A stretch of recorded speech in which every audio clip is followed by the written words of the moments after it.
Welcome to the Pastor and Intern Podcast with Pastor Eric Dyer and intern Will Emery. On today's episode, we're going to be discussing the importance of seminary with a special guest, Dr. Danny Akin. Eric, why don't you tell us a little bit more about Dr. Akin? So Dr. Akin is the president of Southeastern Seminary. This year will be his 15th year as the president. He has edited and written commentaries, theology books. You know, he wrote the I Am Going book. And so if you're watching us on YouTube, a bunch of those books are here on the table. So he has been a part of the New American Commentary series, the Christ-Centered Exposition series. He edited A Theology for the Church, which is the Big Green Monster theology book. And he has been a major voice in the Southern Baptist Convention for a long time now. Right. And so we're going to call him in today and see what he thinks about seminary. Let's give him a call. Hello, this is Danny Akin. Dr. Akin, how are you? I'm well. How are you? We're doing great. I'm joined here with Eric Dyer and myself, Will Emery. Thank you so much for coming on the podcast today. You're more than welcome. Glad to do it. This podcast is for the ordinary church member. It is for people that don't get lost in the deep thoughts of theology and big words and things like that. And so for this episode, we thought it was important to bring up seminary. And I am about to graduate from Southwestern, and I have such a... Congratulations. Thank you, and I love seminary. And so I really want the goal of this episode to be just a everyday, hey, you go to church, what's the big deal about seminary? So, Will, why don't you go ahead and ask him our first question here? Right. So why don't we begin with kind of defining the terms before we jump in here? So, Dr. Akin, just very quickly, what would you say that seminary is? When we use the word seminary, what does that mean? A seminary is a servant to local churches to provide for them well-trained gospel ministers who have a love for the Bible, a passion for lost people, and a great commission perspective. I think that's what a seminary's assignment is. And if it in particular isn't serving well the local church, then it forfeits its reason to even exist. So seminaries are not divinity schools, which I'm not opposed to. The seminary is not a divinity school where it's training a bunch of PhDs. We do train PhDs at almost all of our 6 seminaries, but our primary assignment is to train ministers for the churches. Right. So I have all these people in church all the time that say, you know, I just don't understand why we don't train people from within our church. I don't know why we have to send people off to seminary. And I go to seminary, so I'm like, okay, what's that supposed to mean? Can you give us some reasons why seminary is important for people that want to work in the local church? Sure, and that's a really good question.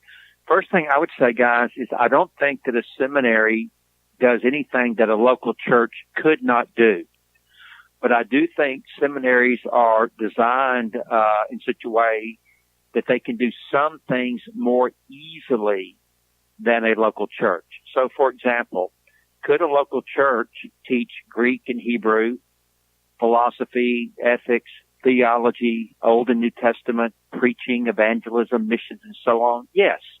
But even a very large church is going to have a difficulty having well-qualified persons to teach in those various areas. And all those areas that I just mentioned, I think are absolutely essential to a well-rounded theological education and are all necessary for good ministry preparation.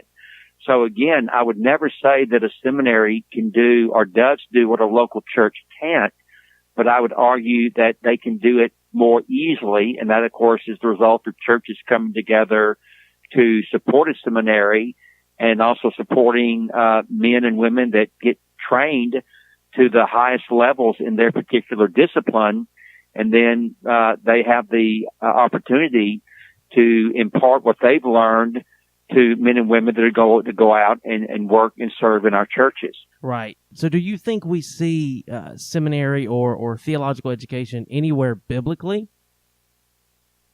I would say that seminaries are abiblical. They're not unbiblical, and they're not biblically required. They're an abiblical thing. In other words, the Bible doesn't speak specifically to a seminary, but does the Bible speak to the idea of older men mentoring and training younger men? Yes. And of course, I recognize that that can take place on a number of levels. It can take place within the context of a local church where you're teaching people how to study their Bible, how to pray, how to share their faith. You're teaching them how to grow and walk in holiness and so on. But there's also a sense in which you can take various aspects of the Christian life and raise the level of competency so that, for example, they're learning Greek, they're learning Hebrew, they're learning church history, they're learning Baptist history, they're learning the various ways that evangelism has been fleshed out over the centuries, recognizing that the message itself never changes, but, and this is sometimes a dirty word for some people, I don't think it's a bad word at all, you learn to contextualize how you do ministry so that, for example, ministry done in Dallas-Fort Worth is not done exactly the same way that it's done in Kaji, Sudan. Now, the gospel's the same. The authority for ministry is the Word of God. It's the same. But, you know, we live in churches, or we go to churches that are beautiful, have beautiful architectural structures with air conditioning and heating and sound systems and pews and all of that. You go to Kaji, and you're going to sit on the ground under mango trees. But you know what I've learned? Sometimes their worship is a whole lot more spiritually enriching and authentic than what I see sometimes with all of our trappings. And so one of the things I try to remind our students and any minister is going into a context like that helps you keep in mind what is absolutely essential to authentic worship. And you don't have to have a building. You don't have to have pews. You don't have to have a sound system, a fancy light show, or anything like that. You just have to have a gathering of brothers and sisters under the authority of the Word of God that are pursuing what I do think are the four essential marks of the church, of the Word rightly preached, the ordinances properly administered, a regenerate church, and a disciplined body. And when you've got those four things, I don't care where it's taking place, you've got a local church. Right. And so when I was on campus in seminary, I would have a bunch of guys that would come around me and we would talk about how seminary is important or if it's not important or whatever. And it seems as though, and I don't know if this is just seminary I attend, there's some issues going on where they don't really think that the seminary system should be in place because they feel as though the local church should be the seminary. And so how would you respond to that type thing? Now, I go to seminary, so I support it. But how would you respond to that type of question? Well, it tends to be that those criticisms come from guys that are, and I don't mean to be unkind here, but they're young, they're naive, and they lack a significant amount of experience just in real life. I love to remind people that Billy Graham, who probably was as effective a minister of the gospel as we had in the previous century, said on more than one occasion that if he had anything to do over again in terms of his life, he would have gone to seminary. He said, I believe I would have been a better minister for the cause of Christ had I gone to seminary. Well, I would argue he did pretty good without going to seminary, right. But I appreciate the fact that he believed that more preparation and more education would have served him well. And so again, I made the argument at the very beginning when we started talking, I don't think a seminary does anything that a local church can't do. But I would argue very strongly that a seminary is put together in such a way that it can do a number of things more easily than can a local church. But then I always come back and say this, and it's kind of like a mantra for me over the years. I believe the best theological education takes place in a partnership between a seminary and a local church. There are some things that a seminary can teach more easily, and I think that's an easy argument to make. But there's some things you can only learn in what I like to call the refining fires of life in a local church. And so there are sometimes persons, and it's not exactly related to the question you raised, but there's some persons that will say, well, seminary did not teach me to do this, this, or this.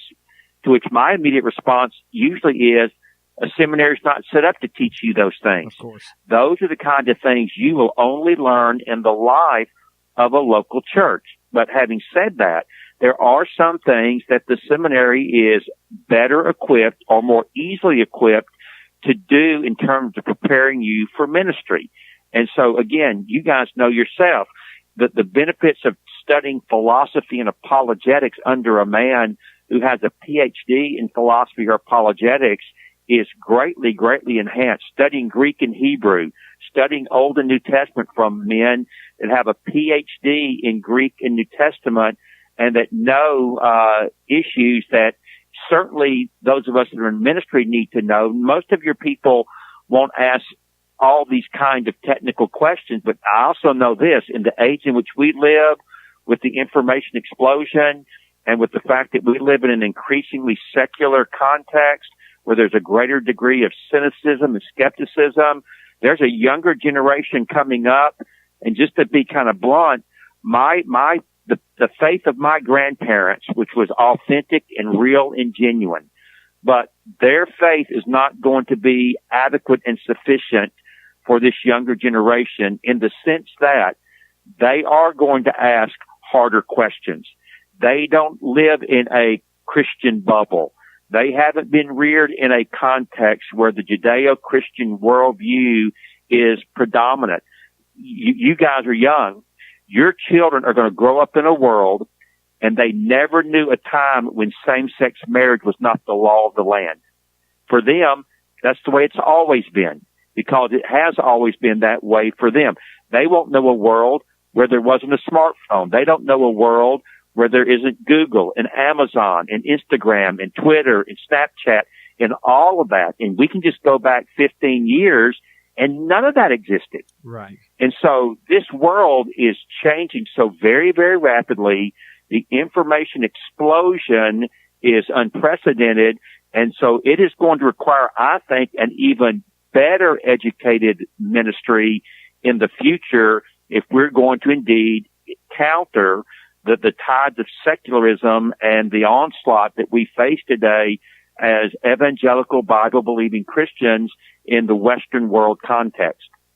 So let me go back to something you said about the more specifics of certain languages. So I've done my Greek. I'm almost done with Hebrew. It wears me out. It throws me. Is Hebrew almost done with you? Is probably more accurate. Yes, it is almost done with me. So we have all these programs now, all these things on the computer that we can look up and see these concepts and break down these words and all of that. And I've been through the languages, so I can value them and use them and want to use them. But what would you say to the pastor or the church member or teacher that says that all of this language learning is unnecessary? Well, I would say this. First of all, you don't have to know Greek and Hebrew to be a very good, capable interpreter of the Bible. I do not want in any form or fashion to kind of come across elitist or like an academic snob. I do not want to say that. I know too many people that are wonderful teachers of the Bible, faithful teachers of the Bible, that don't know Greek and Hebrew. Having said that, do I think knowing Greek and Hebrew can enable you to be a better teacher? Absolutely. You pick up nuances from the text and you see things because you slow down in your reading and other things that you just wouldn't get by reading the text in English.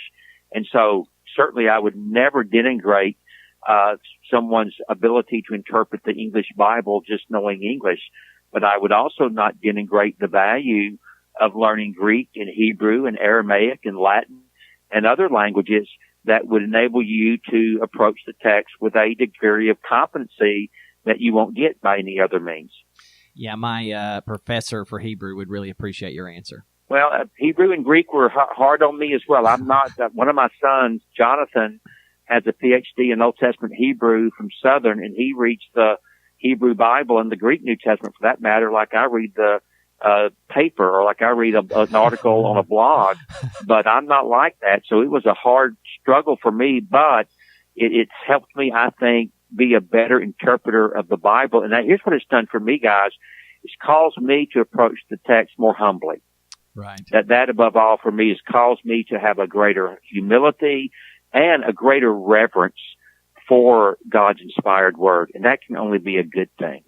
Right. And the crazy thing is that, you heard Eric, he's in the master's program. He's finishing Hebrew, finishing his degree. Well, I'm in the college program at Southeastern, and I'm also in the second part of Hebrew, and I'm 19. So what would you say to maybe the college students that are listening, or even the seniors in high school who want to pursue pastoral ministry? What's the importance maybe of going to a college at Southeastern or a Scarborough College at Southeastern? Why would that may be important to jump them into ministry in the MDiv program? Well, the first thing I would say to anyone at that age is I would take all the Greek, all the Hebrew, all the theology, all the philosophy and apologetics, and all the ethics and history that I can. The reason I say that is later on in life, you won't study those things. You just won't. You'll go to church growth conferences. You'll go to evangelism conferences. Right. You'll go to conferences that talk about church administration and talk about, the newest fad here, there, or yon, that are almost always, in a positive sense, evangelistically related. In a less positive sense, they're pragmatic, in terms of how do you do church well in terms of budgets, nickels and noses, so to speak, as we often say. But if you start now developing good habits with respect to Greek and Hebrew and theology and philosophy and so on, those things will continue with you for the duration of your life. Again, I'll just pick on him. Jonathan, one of my twins, he took 3 years of Greek and Hebrew on the college level at Boyce College. He then took 3 more years of Greek and Hebrew on the master's level at Southern. He then went into the PhD program with 6 years of Greek and 6 years of Hebrew. Wow. Needless to say, he was in really good shape to pursue his PhD. Right. And furthermore, he has kept up his Greek and Hebrew, so that it's just now just kind of second nature and natural to him. So I would say to a young guy getting started, first of all, you're young. You've got energy, at least for most of you. You're single at this stage of your life. So you have the advantage of 1 Corinthians 7, where, the Bible doesn't say that singleness is superior to being married, but it does have pragmatic values that being married takes away, because you only ask one question: how do I please the Lord? But when you're married, you rightly ask, well, how do I also please and care for my mate? So when you've got this particular station of life, this period of time where there's more freedom, man, take advantage of it. Study hard, study the tough subjects, develop really good patterns of study so that those things will continue on with you over the duration of your lifetime. And so that's what I would say to you guys. And by the way, I want to commend, I went to Bible college as well. I went to Criswell College and then went to Southwestern right after that. And so I think there's unbelievable value in getting 6 or 7 years of ministry preparation through the master's degree, as opposed to having only 3, or, well, I'm just going to go to the 4-year college and then I'm off and running. I'm not saying you can't do that, but almost all of our seminaries now have it set up that you go into an advanced level of coursework that builds on your undergraduate, so you don't take classes over. You build sequentially on that undergraduate work. And so for me, I would just say go for it and benefit from it, because you're really at a great time in your life for God to really pour himself into you and equip you for good, faithful ministry. That's awesome. The next question we really have for you is kind of a simple question and thought, but it may be the longest answer. The question is, who should go to seminary? Anybody that can. All right. Anybody that can. Now, what I often say is, I'll work backwards. Do I think everybody should do a PhD? No. But do I think everybody that has the gift and the opportunity and ability to do a PhD ought to do a PhD? Absolutely. Should everyone do a master's degree? No. Everybody that has the ability and availability to do a master's degree, they should do a master's degree. Should everybody go to college? No. But everybody that has the ability and availability to go to college, they should go to college. Why? Because more education wedded to love. I want to be very clear. I know 1 Corinthians 8:1. Knowledge puffs up. Knowledge by itself will make you arrogant and proud, okay? But knowledge wedded to love builds up. So as long as you keep your head and your heart wedded together, you stay passionately in love with Jesus and passionately in love for reaching the lost, then the more education you get, the better equipped you will be for ministry. That is just a given. Anybody that tries to push back on that is, again, I think being at best naive, and most likely they're just being foolish and cantankerous, and they're trying to assuage their own guilty conscience. Right. So maybe more specifically, why do you think, and the answer very well could be the same, but maybe why is it important for men to go to seminary? Well, God's called men to the leadership assignment in the church. I believe, of course, that men and women are created equally before God, and I believe there are many avenues of ministry open for women. And in fact, I think probably we who are Bible-believing evangelicals haven't always been as clear here and as biblically faithful as we should have been. But having said that, the scriptures are also crystal clear. God calls men to the leadership assignment in the church. A woman cannot be an elder, an overseer, a pastor. Only a man can.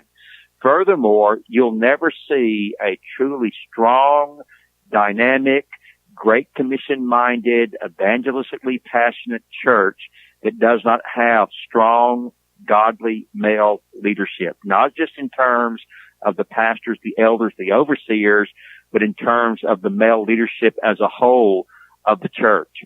It's a trite saying, but I think it's absolutely true. In the church, if men lead, women will follow. If women lead, men will sit back and watch. And when men sit back and watch, you have a feminized church, which means you have a weak church, which means you have an inauthentic church, which means you have a church that's not going to have a very long life, and it's certainly not going to be effective. And the fact of the matter is, men in their flesh tend to gravitate either toward passivity on the one hand or overbearingness on the other hand. It takes that biblical balance that it can wedge strength to grace that is so desperately needed in our churches. And so we need to train men who think biblically and live out a biblical lifestyle. And when you do that, then you have godly homes, which then means you have godly marriages, which then produce godly children, and the whole health of the church flourishes. In fact, I would argue that one of the reasons the evangelical church in America today is so weak and anemic is that there has been a void of authentic biblical male leadership. And he's sort of a friend of mine. I don't see him that often or talk to him that often anymore. I'm not talking about some of the stuff that Mark Driscoll came out with a few years ago that kind of portrayed the real man of God as a guy that wants to climb in a cage and be involved in ultimate fighting and that kind of junk. No. That's just being a prune. No, I'm talking about someone that is a strong masculine male and at the same time is compassionate and gracious and loving and kind. I always remind our students here, Jesus was the most manly man who ever lived, and little children felt perfectly comfortable crawling up in his lap and sitting there. That's the kind of men I want to see raised up in our churches. And so training men to train men to do that is essential. And I think the seminary, when done well and done right, can provide those kind of well-trained ministers to provide that modeling and mentoring. That's great. That's great stuff. My wife and I lived on the campus of Southwestern for about a year. I lived there for about 2 years, and so she went to a lot of these wives classes where they taught them church history, theology, and stuff like that. And so she would come home with a mixed bag sometimes. She felt like there were some moments where she said, this is an invaluable experience. Like, this is an experience that I wouldn't trade for anything in the world. And a lot of the other experiences she had were kind of off-putting. They kind of made her uncomfortable. So I guess my question is why is it important for women to go to seminary? Do women have a place at a seminary? Is it good for them? Well, I think, one, it is good for them. Two, I do think they have a place here. And three, my prayer would be, it would be a good, positive experience for them. Southeastern, has more female students today than at any time in our history, which I love because the liberals and moderates said back in the 1980s and 90s that when these knuckle-dragging Neanderthal patriarchists took over, women would be kicked to the curb and shunned, and you would find that the female population would dry up. Well, they were incorrect in their assessment and in their prediction. Now, one of the things we need to be clear about, though, is we have a model for ministry when it comes to women that's radically different than what it used to be back then, because they were affirming women as senior pastors and with an egalitarian agenda. We do not have an egalitarian agenda at our seminaries. We have a complementarian understanding of the Bible, equal in essence, but different in assignment and function. So, does then the Bible provide different assignments for women? Yes, but there is I'll use a fancy word here, a plethora of assignments that can be fulfilled by women in the life of the local church. And so do I think it is a good thing to train women to think well biblically and theologically? Well, let's just reverse that. Do we think it's good for women not to think well biblically and theologically? Well, of course, that's a stupid thing to say. So right. We recognize by the very nature of the question, yes, it is a good thing. And so what is wrong with a woman getting, for example, a PhD in theology or New Testament or Old Testament or church history? In my way of thinking, there's nothing wrong with it. And there's everything good about it if that particular woman has, again, the ability and availability to pursue that education. Now, as she fleshes out ministry in the local church, it's going to look different than it will for a pastor, because a woman cannot serve as an elder or a pastor in a local church. She can't be an authority in an authoritative teaching position over men. But are there lots of women in our churches? Yes.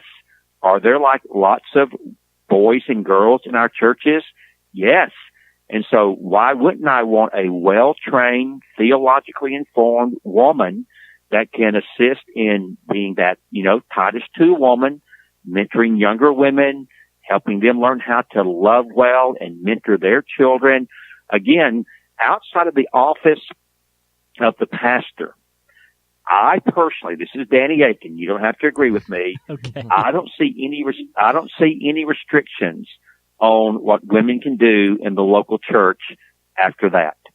And I remind some of my good friends who are kind of hard-nosed on this issue. In fact, I'll acknowledge I consider myself a softer, gentler complementarian. But they'll, women just should never speak in the church. I always ask them, well, something's going on in 1 Corinthians 11 that, when the church gathered for corporate worship, as long as they were doing it under proper authority, women could both pray and prophesy in the public gathering of the local church. Now, I realize there's all sorts of hermeneutical landmines in those particular verses, but the fact of the matter is, they were doing something. So help me out here. You tell me what they were doing. And I got to be honest with you. To this date, among my good complementarian friends who take a little bit harder posture than me, I've never heard a really good answer. I've just never heard a really good answer. And so am I going to put a woman in an authoritative, consistent teaching position over men in the church? No, absolutely not. But there are just so many things that women can do, again, given the ability and the availability Women should be fully welcomed to come in our seminaries. And I tell our students and our faculty, I expect you to treat the women on this campus like you would treat my wife. I don't have daughters, but I have daughter-in-laws. My wife, my daughter-in-laws, and my granddaughters. And if I find that you have been ugly or unkind or disrespectful to any woman, I promise you, you're going to be in my office, and it is not going to be a very nice conversation. That's good. So as we kind of wind this thing down, I just kind of wanted to ask your opinion. Dr. Greenway's taken over at Southwestern, and everything that I've seen about him, I've loved. Everything that he's said, right. I've loved. I think he's going to be a good fit. But I didn't know if you knew Dr. Greenway, knew anything about him, have any stories with him that you could just share with us. I really don't. I actually have. I'm speaking in chapel next Tuesday at Southwestern, and looking forward to that. And I have dinner with Dr. Greenway on Monday night. I know Adam.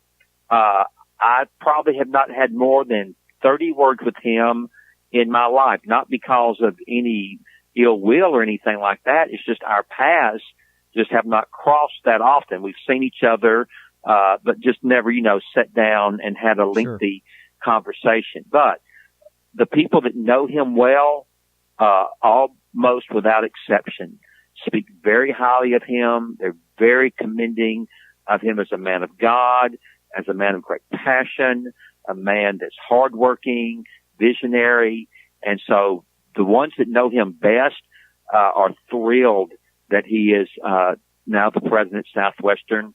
And so I just know this, over here at Southeastern, we are in his corner 110%, and that we're praying for his and Southwestern's every success, and praying that though that seminary has an incredible history, our prayer for our sister school is that their greatest days are in the future. And that's my prayer and hope for Adam. And I have every reason to be optimistic that that's going to happen. Right. I completely agree as a student from Southeastern. And as a student as well, I've seen on Twitter recently that Southeastern seems to be under some sort of criticism in the public media. So just very quickly as we come to a close here, why should students go to Southeastern? What's your kind of advertisement for Southeastern? Well, my biggest reason is come here and find out the truth. Right. And if you do, you will find out that this is not a school where cultural Marxism has a home. You'll find out this is not a school that's driven by an affirmative action ideology. You'll find out this is not a school that is immersed in what is called intersectionality or any of that other kind of malarkey.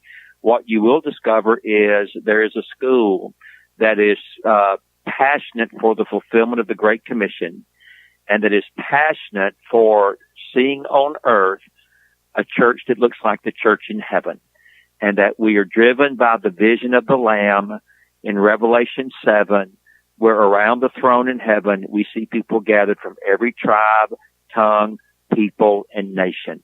And we want to have a school where every ethnicity feels like this is their family and this is their home. And guys, what I've learned over the years is it's one thing to say to your ethnic minority brothers and sisters, y'all come, we'd be glad to have you here. What we often mean by that is we're glad for you to come here as long as you come and accept the way we do things and you fit into our particular context and the way we look at life and the way we think about things and the way that we see things. Now, certainly we are going to see certain things exactly the same when it comes to the gospel and the authority of the Bible and the Great Commission mandate and things of that nature. But the fact of the matter is, Hispanic culture is different than African American culture, which is different than Asian culture, which is different than white Anglo culture. Anyone that doesn't understand that or believe that or admit that is simply being dishonest. Now, is it a challenge to bring all those cultures together under one roof as family? Yes, but best I can tell, according to Ephesians 2, that's the job of the gospel. And so what we're trying to do at Southeastern is have a seminary that approximates what the church is going to look like in heaven. And so our agenda has never been a political, sociological agenda. Our agenda has always been a biblical theological agenda grounded in the Great Commission and grounded in, again, what I call the vision of the Lamb and the eschatological church in Revelation 5 and Revelation 7. That's who we are. And so the best argument that I have for coming to Southeastern is when you hear people say things about us, either good or bad, come and find out for yourself. And I'll be very comfortable with what I think you'll find. Dr. Akin, thank you so much for coming on our podcast today. It means the world to us. Ever since I've read and taught from your Revelation commentary, and talking to you in person is just reassured in my mind that you are the right person to be at Southeastern, and you continue to do what God wants you to do in your life. And not only are Will and I thankful for you coming on the show, but our church members will be thankful too. Thank you. I appreciate the time being with you guys today, and just very grateful for you. And just know if I can ever serve you in any way in the future, all you have to do is call. All right. Thank you so much, Dr. Akin. All right, guys. God bless. Thank you for listening to the Pastor and Intern podcast. As always, we want to thank our FBC Blackshear family for supporting us in anything that we want to do. On next week's episode, we will be discussing different Bible translations. The question will be, what Bible translation should I use? We want to remind you that every episode from episode 4 can be watched on YouTube, so you can see us sitting in our chairs and leaning into the mics and actually talking to each other if you're a visual listener. Again, we want to thank Dr. Akin for coming on today. As a student from Southeastern, we are super thankful. I am, for all that Dr. Akin has done and continues to do for not only for Southeastern, but for the Southern Baptist Convention. Again, thanks for listening to the Pastor and Intern podcast.